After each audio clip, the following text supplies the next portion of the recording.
Student, तो आज के क्लास में हम देखेंगे क्लास 10th फिजिक्स के फर्स्ट चैप्टर प्रकाश के परावर्तन का लेक्चर नंबर फर्स्ट।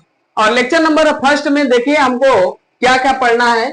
सबसे पहले इसमें हमको पढ़ना है प्रकाश क्या होता है, फिर आगे प्रकाश स्रोत के प्रकार, प्रकाश के गुण, प्रकाश किरण, प्रकाशिक माध्यम और प्रकाश का परावर्तन। तो देखिए आज के क्लास में हम इन सब टॉपिक को कवर करेंगे। तो आइए स्टार्ट करते हैं। सबसे पहले प्रकाश लाइट। तो देखिए प्रकाश क्या होता है। प्रकाश ऊर्जा का एक रूप है जो हमारी आंखों में दृष्टि संवेदना उत्पन्न कर देता है, जिसकी सहायता से वस्तुएं हमें दिखाई देती हैं। तो देखिए कोई वस्तु हमें दिखाई कैसे देती है। मान लीजिए कि ये कोई वस्तु है। जब कोई प्रकाश किरण किसी वस्तु पर आपतित होती है तो वह क्या हो जाती है, परावर्तित हो जाती है। परावर्तित होकर जब हमारे आंख तक पहुंचती है तो वस्तु हमें दिखाई देती है।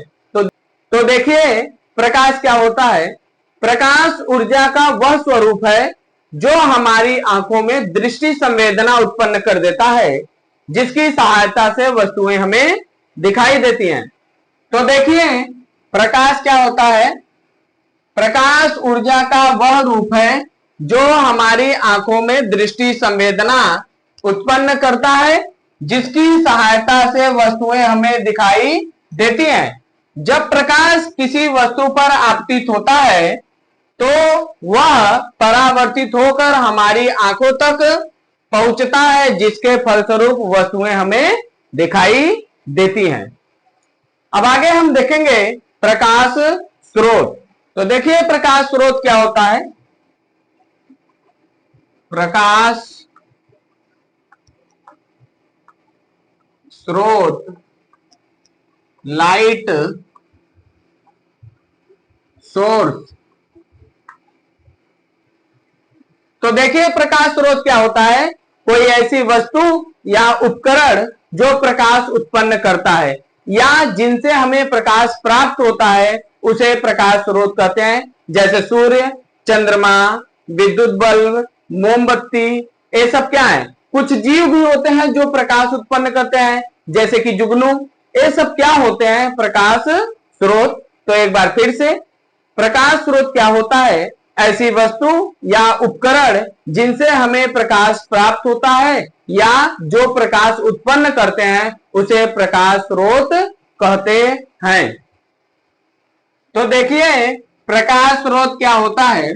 ऐसे उपकरण या वस्तुएं जिनसे प्रकाश प्राप्त होता है उसे प्रकाश स्रोत कहते हैं। जैसे सूर्य, तारे, चंद्रमा, विद्युत बल्ब तथा कुछ जीव जैसे कि जुगनू आदि, ये सब क्या है, प्रकाश स्रोत। अब इसमें हम आगे देखेंगे प्रकाश स्रोत के प्रकार। तो देखिए प्रकाश स्रोत के प्रकार। प्रकाश स्रोत के प्रकार, टाइप्स ऑफ लाइट सोर्स। तो देखिए प्रकाश स्रोत कितने प्रकार के होते हैं। प्रकाश स्रोत दो प्रकार के होते हैं। किस आधार पे, उत्पत्ति के आधार पे। उत्पत्ति के आधार का मतलब क्या है कि उसको प्रकृति ने बनाया है तो उसे मानव ने बनाया है। यदि प्रकृति ने बनाया है तो उसको कहेंगे प्राकृतिक प्रकाश स्रोत। यदि मानव ने बनाया है तो उसे कहेंगे कृत्रिम या मानव निर्मित प्रकाश स्रोत। तो प्रकाश स्रोत देखिए कितने प्रकार के होते हैं, दो प्रकार के, प्राकृतिक तथा दूसरा क्या है, कृत्रिम। तो प्राकृतिक प्रकाश स्रोत क्या होता है, ऐसा प्रकाश स्रोत जो प्रकृति के द्वारा बनाया गया है तथा जिसके प्रकाश के मात्रा को नियंत्रित नहीं किया जा सकता है, उसे प्राकृतिक प्रकाश स्रोत कहते हैं। यदि हम आपसे कहें कि सूर्य के प्रकाश को कम कर दीजिए क्या ऐसा है? सूर्य के प्रकाश को कम करना संभव है? हमारे बस में नहीं है। हम सूर्य के प्रकाश के मात्रा को कम नहीं कर सकते हैं, पहली बात। और दूसरी बात कि जो सूर्य है उसको मानव ने नहीं बनाया है, उसको प्रकृति ने बनाया है। तो ऐसा प्रकाश स्रोत जो प्रकृति के द्वारा बनाया गया हो तथा जिसके प्रकाश की मात्रा को नियंत्रित नहीं किया जा सकता है, उसे प्राकृतिक प्रकाश स्रोत कहते हैं। ऐसे ही चंद्रमा है, चंद्रमा भी प्रकृति के द्वारा बनाया गया है और उसके प्रकाश के मात्रा को नियंत्रित नहीं किया जा सकता है, तो चंद्रमा भी क्या हो जाएगा? प्राकृतिक प्रकाश स्रोत। तारे हैं, तारों को भी प्रकृति ने बनाया है तथा तारों के भी प्रकाश के मात्रा को नियंत्रित नहीं किया जा सकता है, तो तारे भी क्या हो जाएंगे? प्राकृतिक प्रकाश स्रोत। तो एक बार फिर से देखिए, ऐसे प्रकाश स्रोत जो प्रकृति द्वारा बनाए गए हों तथा जिनके प्रकाश के मात्रा को नियंत्रित नहीं किया जा सकता है, उसे प्राकृतिक प्रकाश स्रोत कहते हैं। और अगला है कृत्रिम प्रकाश स्रोत। तो कृत्रिम प्रकाश स्रोत क्या होता है? ऐसा प्रकाश स्रोत जो मानव के द्वारा बनाया गया हो तथा जिसके प्रकाश के मात्रा को नियंत्रित किया जा सकता है। अब जो कृत्रिम प्रकाश स्रोत होता है उसके प्रकाश की मात्रा हमारे कंट्रोल में होती है। यदि हम चाहें तो कम कर ले, यदि हम चाहें तो ज्यादा कर ले। जैसे विद्युत बल्ब है, विद्युत बल्ब के प्रकाश को अगर मानव चाहे तो कम भी कर सकता है, मानव चाहे तो ज्यादा भी कर सकता है। तो देखिए, कृत्रिम प्रकाश स्रोत क्या होता है? ऐसे प्रकाश स्रोत जो मानव द्वारा बनाए गए हों तथा जिनके प्रकाश के मात्रा को नियंत्रित किया जा सकता है, उसे कहते हैं कृत्रिम प्रकाश स्रोत। तो देखिए, प्रकाश स्रोत के प्रकार, उत्पत्ति के आधार पर प्रकाश स्रोत दो प्रकार के होते हैं। पहला क्या है? प्राकृतिक प्रकाश स्रोत, नेचुरल लाइट सोर्स। ऐसे प्रकाश स्रोत जो प्रकृति द्वारा बनाए गए हों तथा जिनके प्रकाश की मात्रा को नियंत्रित नहीं किया जा सकता है, उसे प्राकृतिक प्रकाश स्रोत कहते हैं। जैसे सूर्य, सूर्य प्रकृति के द्वारा बनाया गया है, सूर्य के प्रकाश के मात्रा को नियंत्रित नहीं किया जा सकता। तारा भी प्रकृति के द्वारा बनाया गया है, चंद्रमा भी प्रकृति द्वारा बनाया गया है, जुगनू भी प्रकृति द्वारा बनाया गया है तथा इन सब के प्रकाश के मात्रा को नियंत्रित नहीं किया जा सकता है, इसलिए ये सब क्या हो जाएंगे? प्राकृतिक प्रकाश स्रोत। और दूसरा क्या है? कृत्रिम प्रकाश स्रोत, आर्टिफिशियल लाइट सोर्स। ऐसे प्रकाश स्रोत जो मानव द्वारा बनाए गए हों तथा जिनके प्रकाश की मात्रा को नियंत्रित किया जा सकता है, उसे कृत्रिम प्रकाश स्रोत कहते हैं। जैसे विद्युत बल्ब मानव द्वारा बनाया गया है, टार्च मानव द्वारा बनाया गया है, मोमबत्ती मानव द्वारा बनाया गया है। तो ये सब क्या है? मानव द्वारा बनाया गया तथा इनके प्रकाश की मात्रा को नियंत्रित किया जा सकता है, तो ये सब क्या हो जाएंगे? कृत्रिम प्रकाश स्रोत। अब इसमें हम आगे देखेंगे एक नोट पॉइंट जिसमें हमको जानना है और दो प्रकाश स्रोत होते हैं उनके बारे में, दीप्त और अदीप्त प्रकाश स्रोत। तो नोट में लिख लीजिए,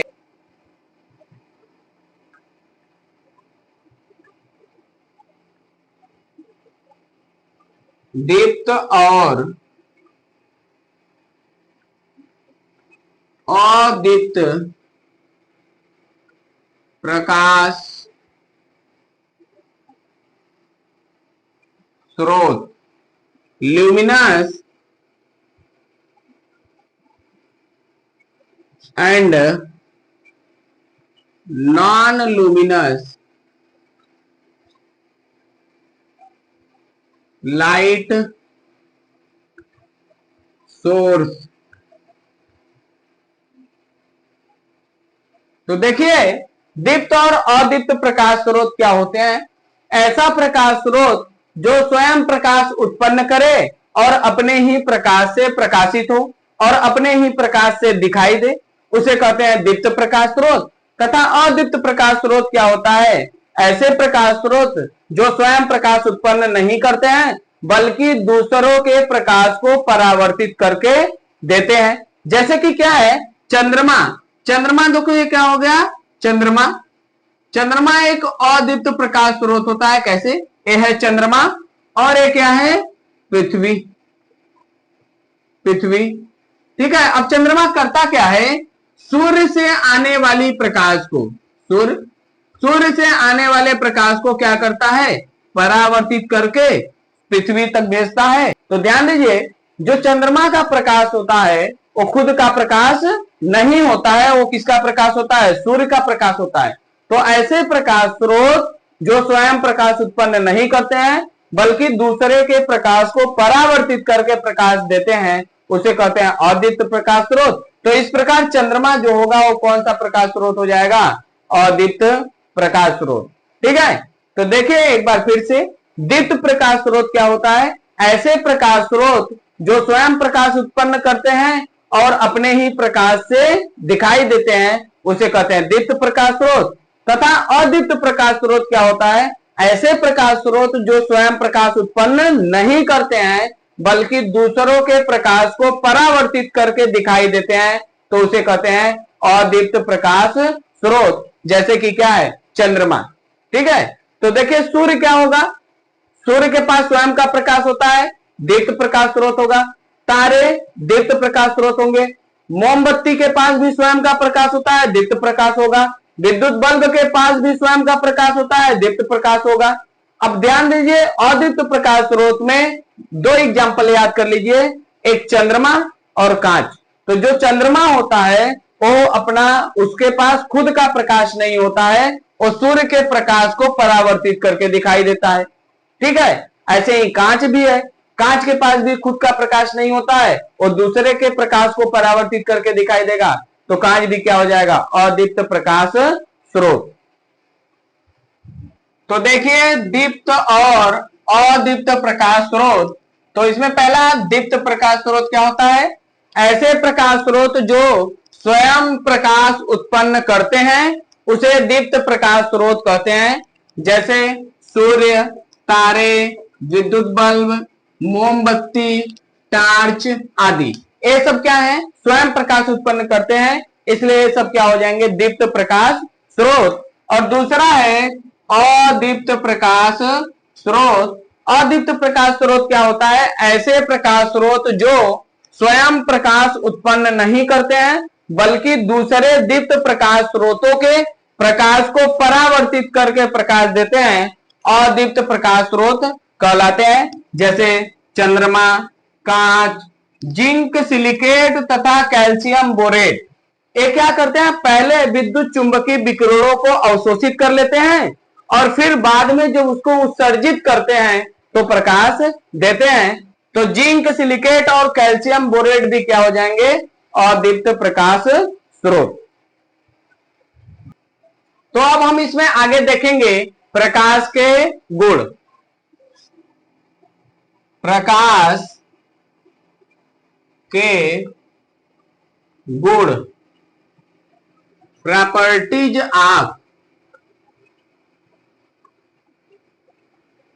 ऑफ लाइट। तो देखिए प्रकाश के कौन कौन से गुण हैं।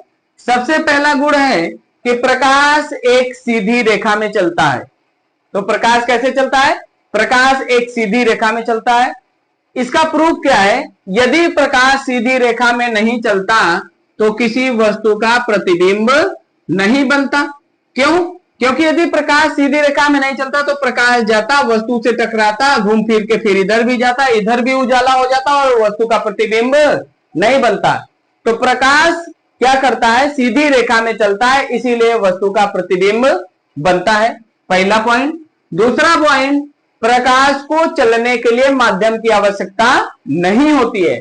आवश्यकता नहीं होती है, इसका मतलब क्या होता है, माध्यम रहेगा तब भी प्रकाश चल सकता है, माध्यम नहीं रहेगा तब भी प्रकाश चल सकता है। लेकिन यदि बात हम ध्वनि का करें तो ध्वनि बिना माध्यम के नहीं चल सकता है, ध्वनि के लिए माध्यम आवश्यक है।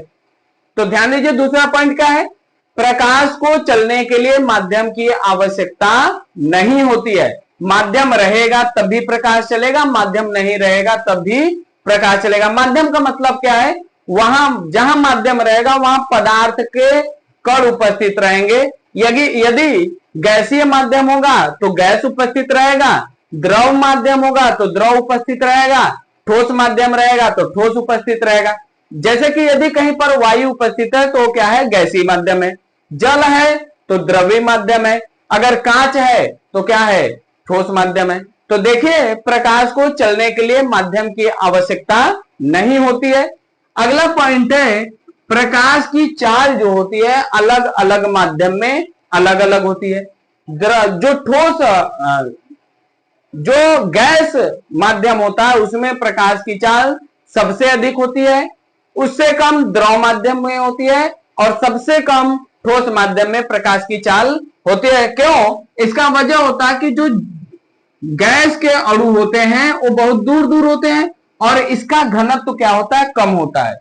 ठीक है, जो द्रव होते हैं उसके अणु थोड़ा पास पास होते हैं जिसके वजह से इसका घनत्व तो गैसों की तुलना में अधिक होता है, और जो ठोस होते हैं उसके अणु बहुत पास पास होते हैं, इसलिए जो ठोस होता है उसका घनत्व बहुत अधिक होता है।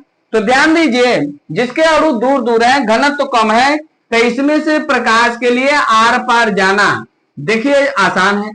जब प्रकाश आसानी से आर पार चला जाएगा तो इसमें से प्रकाश तेजी से आर पार जा सकता है, इस वजह से इसमें प्रकाश का वेग जो होगा वो ज्यादा होता है, और यहां पे प्रकाश थोड़ा इसके तुलना में कम आसानी से आर पार जा पाएगा। ठीक है, तो इस माध्यम में प्रकाश की चाल क्या हो जाएगी, कम हो जाएगी। और देखिए ठोस माध्यम में प्रकाश का आर पार जाना और कठिन है, तो इसमें प्रकाश का जो वेग हो जाएगा वो और कम हो जाएगा। तो ध्यान दीजिएगा अलग अलग माध्यम में प्रकाश का वेग या प्रकाश का चाल अलग अलग होता है। तो अगर ठोस माध्यम होगा तो उसमें प्रकाश की चाल सबसे कम होगी, द्रव माध्यम होगा तो ठोस माध्यम से अधिक हो जाएगा प्रकाश का चाल, अगर गैस माध्यम होगा तो प्रकाश का चाल सबसे अधिक हो जाएगा। यदि बात करें कि वायु, पानी और कांच में प्रकाश की चाल सबसे अधिक कहां होगी, तो ध्यान दीजिए वायु जो होगा वो क्या है, गैस माध्यम है, पानी द्रव माध्यम है, कांच ठोस माध्यम है। तो वायु में प्रकाश की चाल अधिक होगी, उससे कम पानी में होगी और सबसे कम कांच में होगी। क्यों? क्योंकि वायु क्या है, गैस माध्यम, पानी क्या है, द्रव माध्यम, और कांच क्या है, ठोस माध्यम। तो अगला पॉइंट हम देखेंगे, चौथा पॉइंट, कि प्रकाश को चलने के लिए माध्यम की आवश्यकता नहीं होती है।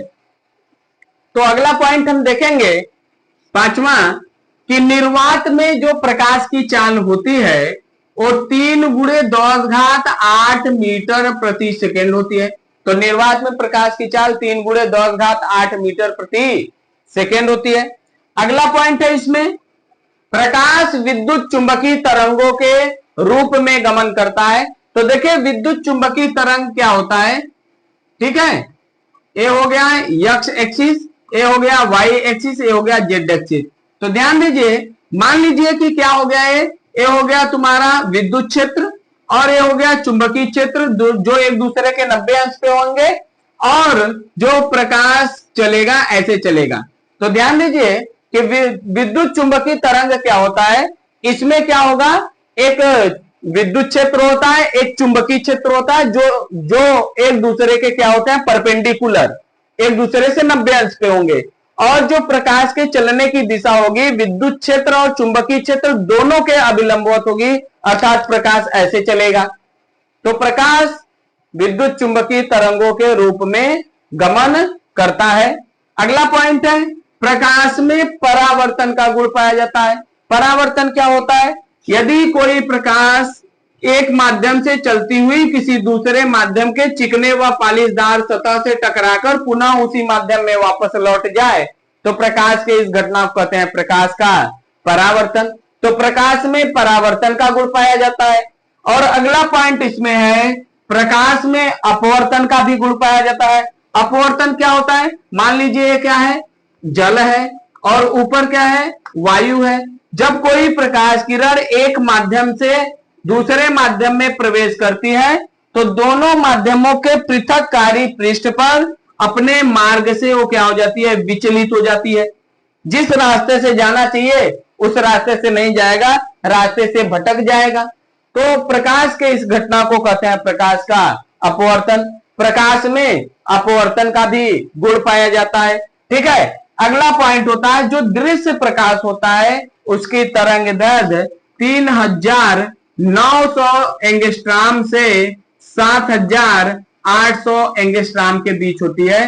तो ध्यान दीजिए क्या होता है, जो प्रकाश दृश्य प्रकाश की तरंग दैर्ध्य है वो क्या होता है, 3900 एंगस्ट्रॉम से 7800 एंगस्ट्रॉम होता है। तो देखिए प्रकाश के गुण, पहला है प्रकाश स्वयं अदृश्य होता है परंतु इसकी उपस्थिति में वस्तुएं दिखाई देती हैं। दूसरा है प्रकाश सीधी रेखा में चलता है। तीसरा, प्रकाश को चलने के लिए माध्यम की आवश्यकता नहीं होती है, प्रकाश निर्वात में भी चल सकता है। अगला पॉइंट है अलग अलग माध्यम में प्रकाश की चाल अलग अलग होती है। अगला पॉइंट है निर्वात में प्रकाश की चाल 3 × 10⁸ मीटर प्रति सेकेंड होती है। अगला पॉइंट है प्रकाश विद्युत चुंबकीय तरंगों के रूप में चलता है। अगला पॉइंट है प्रकाश में परावर्तन का गुण पाया जाता है। अगला प्रकाश में अपवर्तन का गुण पाया जाता है। दृश्य प्रकाश की तरंग दैर्ध्य 3900 एंगस्ट्रॉम से 7800 एंगस्ट्रॉम के होती है। अब हम इसमें आगे देखेंगे प्रकाश किरण और प्रकाश किरण पुंज। तो देखिए प्रकाश किरण, लाइट रे।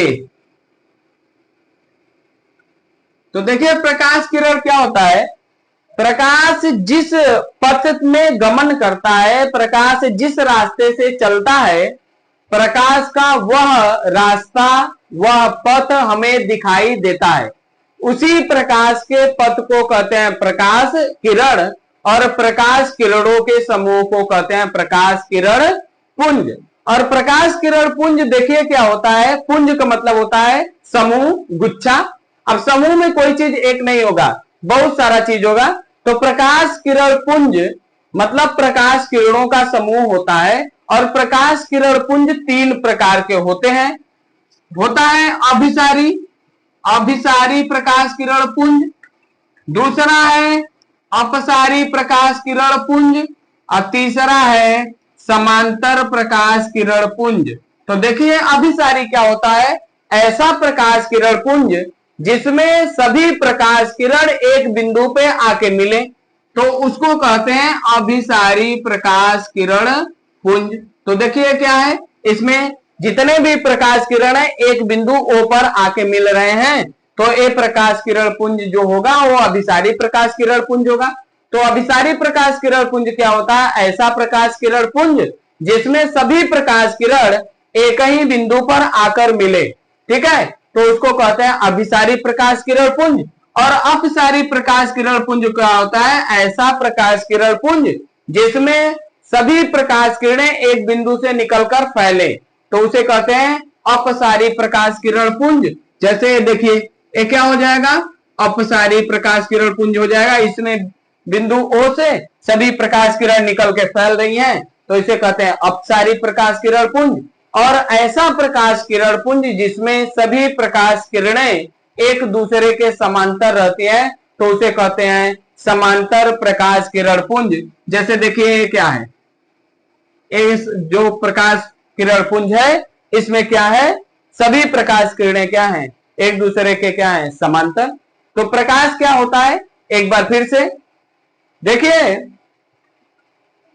प्रकाश, तो प्रकाश किरण क्या होता है, एक बार फिर से, प्रकाश जिस पथ में जिस रास्ते में चलता है, प्रकाश का वह पथ वह रास्ता दिखाई देता है, उसी प्रकाश के पथ को कहते हैं प्रकाश किरण और प्रकाश किरणों के समूह को कहते हैं प्रकाश किरण पुंज। प्रकाश किरण पुंज 3 प्रकार के होते हैं। यदि सभी प्रकाश किरण एक बिंदु पर आकर मिले तो अभिसारी प्रकाश किरण पुंज, यदि एक बिंदु से निकलकर फैले तो अपसारी प्रकाश किरण पुंज, यदि सब एक दूसरे के समांतर हो तो समांतर प्रकाश किरण पुंज।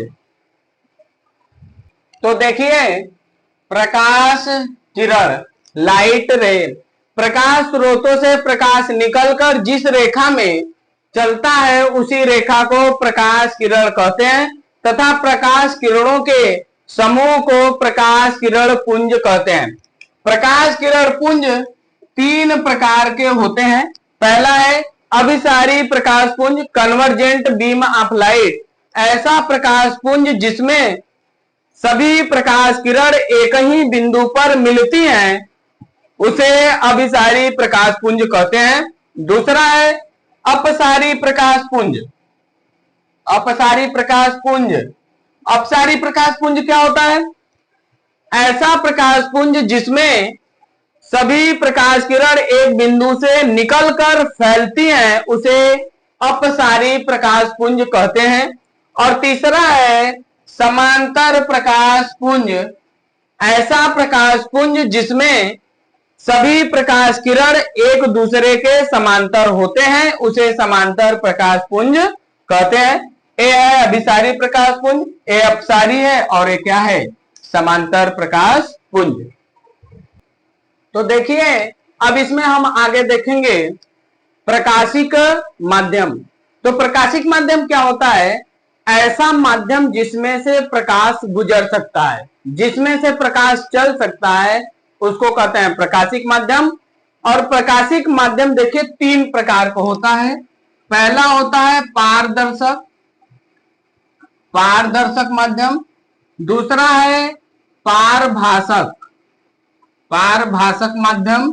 और तीसरा होता है अपारदर्शक माध्यम, अपारदर्शक माध्यम। अब देखिए पारदर्शक माध्यम क्या होता है? ऐसा माध्यम जिसमें से प्रकाश का अधिकांश भाग आर पार चला जाए। ऐसा माध्यम जिसमें से प्रकाश का अधिकांश भाग क्या हो जाए? आर पार चला जाए, उसे कहते हैं पारदर्शक माध्यम। एग्जाम्पल है स्वच्छ जल, स्वच्छ कांच। तो देख लीजिए एकदम साफ सुथरा पानी लीजिए, उसमें से अगर टार्च को जलाइए तो टार्च का जो लाइट होगा उसका अधिकांश भाग आर पार चला जाएगा। ऐसे ही स्वच्छ कांच है, स्वच्छ कांच में से एकदम साफ सुथरा कांच ले लीजिए, उस कांच में से क्या करिए? प्रकाश को आर पार कराइए, तो देखेंगे कि प्रकाश का अधिकांश भाग क्या हो जाता है? आर पार चला जाता है। लेकिन जो पारभासक माध्यम होता है, ऐसा माध्यम होता है जिसमें से प्रकाश का आंशिक भाग ही आर पार जा पाता है, उसे कहते हैं पारभासक माध्यम। तो ऐसा माध्यम जिसमें से प्रकाश का आंशिक भाग ही आर पार जा पाता है, उसे कहते हैं पारभासक माध्यम।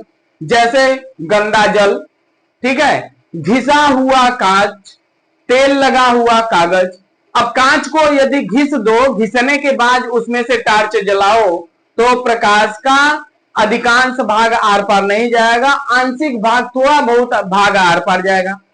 पानी को अगर गंदा कर दो, पानी को गंदा करने के बाद उसमें से टार्च जलाओ, तो देखने को मिलेगा कि जो टार्च का प्रकाश है उसका थोड़ा बहुत भाग आर पार जा पाएगा। तो ऐसा माध्यम जिसमें से प्रकाश का आंशिक भाग ही आर पार जा पाता है, उसे कहते हैं पारभासक माध्यम। और अगला है अपारदर्शक माध्यम, जिसमें से प्रकाश का कोई भी भाग आर पार नहीं जा पाता है, उसे कहते हैं अपारदर्शक माध्यम। जैसे ईंट, पत्थर, लोहा, लकड़ी, ठीक है, ये सब क्या हो जाएंगे? अपारदर्शक माध्यम। तो देखिए प्रकाशिक माध्यम क्या होता है? प्रकाश जिन माध्यमों में से होकर गुजरता है उन्हें प्रकाशिक माध्यम कहते हैं। प्रकाशिक माध्यम को निम्नलिखित तीन वर्गों में विभाजित किया गया है। पहला है पारदर्शक माध्यम, ट्रांसपेरेंट मीडियम। जिन माध्यमों में से प्रकाश का अधिकांश भाग आर पार चला जाता है, उसे पारदर्शक माध्यम कहते हैं। स्वच्छ जल, स्वच्छ कांच इसका एग्जाम्पल है। दूसरा है पारभासक माध्यम, ट्रांसलूसेंट मीडियम। जिन माध्यमों में से प्रकाश का आंशिक भाग ही आर पार जा पाता है, उसे पारभासक माध्यम कहते हैं। एग्जाम्पल दूषित जल, घिसा हुआ कांच, तेल लगा हुआ कागज। और अगला है तीसरा अपारदर्शक माध्यम, ओपेक मीडियम। जिन माध्यमों में से प्रकाश का कोई भी भाग आर पार नहीं जा पाता है उसे अपारदर्शक माध्यम कहते हैं। ईंट, पत्थर, लोहा, लकड़ी आदि। अब हम आगे देखेंगे इसमें प्रकाश का परावर्तन। तो देखिए, प्रकाश का परावर्तन, रिफ्लेक्शन ऑफ लाइट। तो देखिए, प्रकाश का परावर्तन क्या होता है। एक कोई मान लीजिए चिकना व पालिशदार सतह है, एक कोई प्रकाश किरण आ रही है और टकरा रही है, टकराने के बाद पुनः उसी माध्यम में वापस लौट जा रही है। तो प्रकाश के इस घटना को कहते हैं प्रकाश का परावर्तन। तो देखिए, यदि कोई प्रकाश किरण एक माध्यम से चलती हुई किसी दूसरे माध्यम के चिकने व पालिशदार सतह से टकराकर पुनः उसी माध्यम में वापस लौट जाए तो प्रकाश के इस घटना को कहते हैं प्रकाश का परावर्तन। और देखिए, जो प्रकाश किरण आकर टकराती है उसको बोला जाता है आपतित किरण। आपतित किरण, ठीक। टकराने के बाद जो जाती है वो होता है परावर्तित किरण, ठीक। जिस सतह से टकराती है वो होता है परावर्तक पृष्ठ, ठीक। जिस बिंदु से टकराती है परावर्तक पृष्ठ के उसको कहते हैं आपतन बिंदु। आपतन बिंदु। और इस आपतन बिंदु पे सतह से अभिलंबवत, सतह से 90 अंश कोण पे खींची गई रेखा को कहते हैं क्या, अभिलंब।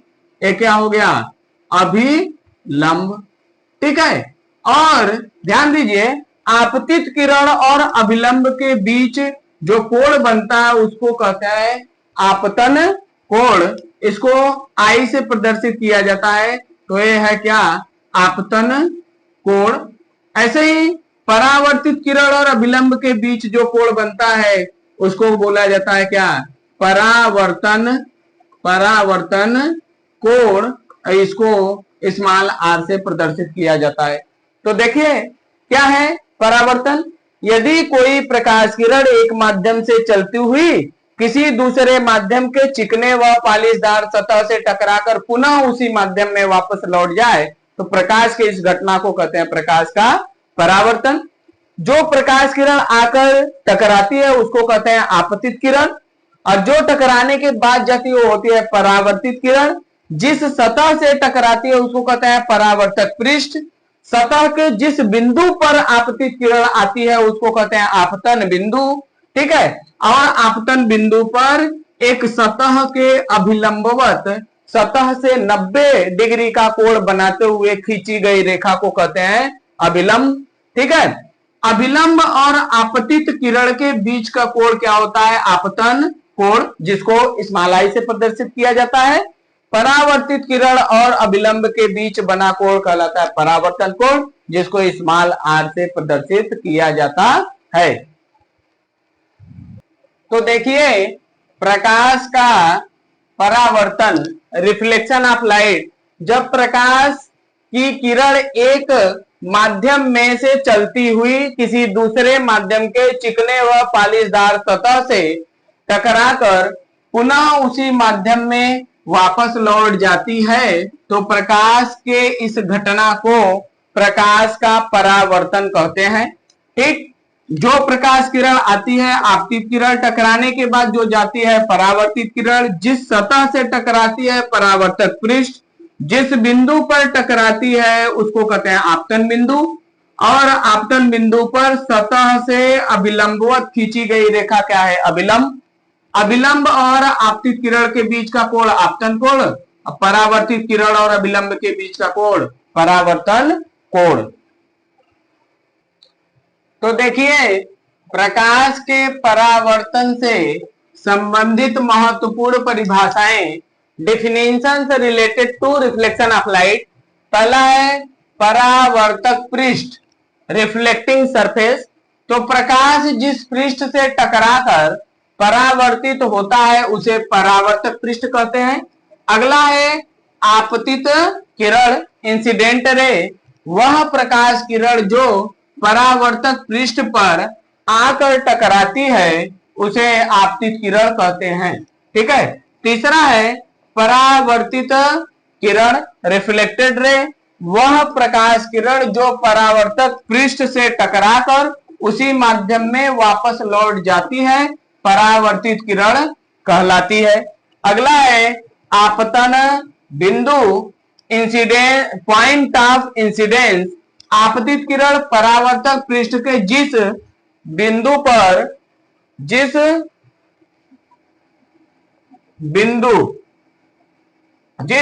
पर आकर टकराती है उसे आपतन बिंदु कहते हैं।